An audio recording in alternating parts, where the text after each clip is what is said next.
আসসালামু আলাইকুম। কেমন আছেন দেশবাসী? আল্লাহর রহমতে সবাই ভালো আছেন। আল্লাহ সবাই ভালো রাখুক, আলহামদুলিল্লাহ। এ জামাতে ইসলাম ডক্টর শফিকুর রহমান, উনি দুর্গাপূজা পাহারা দেয়। ওনার কি দায়িত্ব যে উনি দুর্গাপূজা পাহারা দিতে হইব? ওনার লোক কি দেশে সরকারের লোক নাই?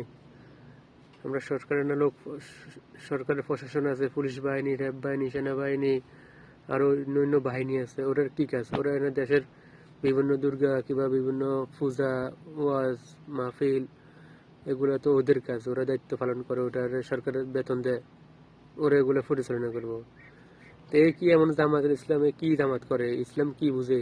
ইসলাম করে ইসলামে কোন যার সামর্থ্য আছে যে তারে আলাদাভাবে ফটক দিতে হইব মানুষকে? ফটক দেওয়ার মতন সরকার আছে, সরকারে ফটক দিব। আর ইসলাম উনি একলা করে, আর কেউ ইসলাম করে না নাকি? ওর কথাবার্তা বুঝে তো ওই ইসলাম ওরা আর কেউ করে না।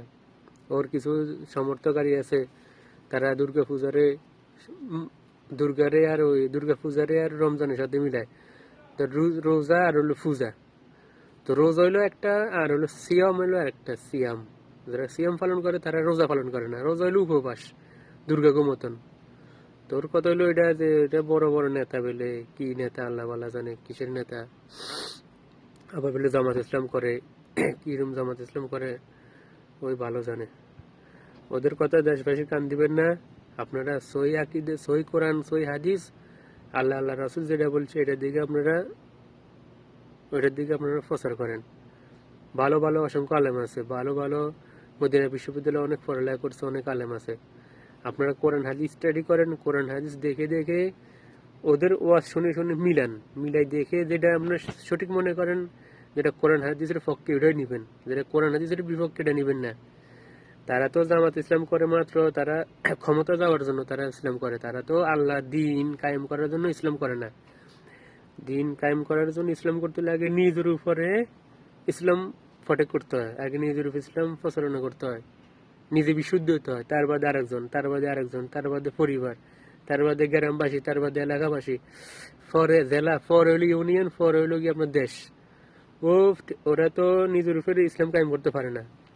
তারা দাঁড়িয়ে রাখে এক মুঠ পরিমাণ, ছোট ছোট করে দাঁড়িয়ে রাখে। দাঁড়িয়ে রাখার মানিটা কি বুঝায়? তৃতীয়তে আবুল আলা মদদি, তারা যে আমির, যে প্রথম যে নেতা, এই যে সংগঠনের যে নেতা আবুল আলা মদদি।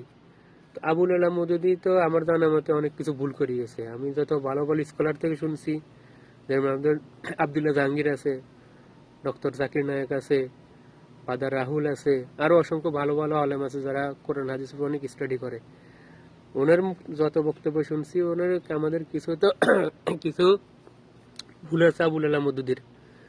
তো এই ইসলাম দিয়ে কোনো কায়েম হইব যে মানুষের ভুল থাকে? আল্লাহ উনি মরে গেছে, আল্লাহ ওনারে মাফ করে দেখ। তবে যে এই যে জেনারেশন, এই যে প্রজন্ম, তারা তো শুদ্ধ হওয়ার দরকার আছে। তারা তো ইসলামটার একটু ইসলাম দিয়ে বুঝতে হবে। ইসলাম তারা বাপ দাদের ধর্ম দিয়ে বুঝলে হইতো না। আবুল আলা মদুদি ভুল হয়েছে, আল্লাহ তারা মাফ করে দেখ, আল্লাহ তার জান্নাত দান করুক। ভুল মানুষই করে। তখন যে জেনারেশন, শিক্ষিত জেনারেশন, এই যে যারা জামাত শিবির করে, ছাত্র শিবির করে, তারা তো একটু বোঝার উচিত যে আমাদের ওস্তাদ কি বলে গেছে, এটা কি সঠিক না আল্লাহ রাসূলটা সঠিক, কোনটা আমরা গ্রহণ করব? ওদের কি এতটুকু জ্ঞান নাই? আচ্ছা ঠিক আছে, আল্লাহর রহমতে সবাই ভালো থাকবেন। আমার ভিডিওটা বেশি বড় হয়ে গেছে, তবে আপনারা আল্লাহর দিন কায়েম করতে হলে আপনারা কোরআন এবং হাদিস, আল্লাহ রসুল কি বলছে আগে এগুলো দিকে তাকাতে হবো, পরে অন্য লোকের কথা। যুক্তি দিয়ে কোনো কিছু চলে না। কোরআন হাদিসের কাছে যুক্তি খাটে না। কোরআন হাদিসের মতন কথা বলতে হয়। তো ঠিক আছে, সবাই ভালো থাকবেন। আবার ইনশাল্লাহ আবার ভিডিও বানাইবো একটা। আল্লাহ সবাই ভালো রাখুক।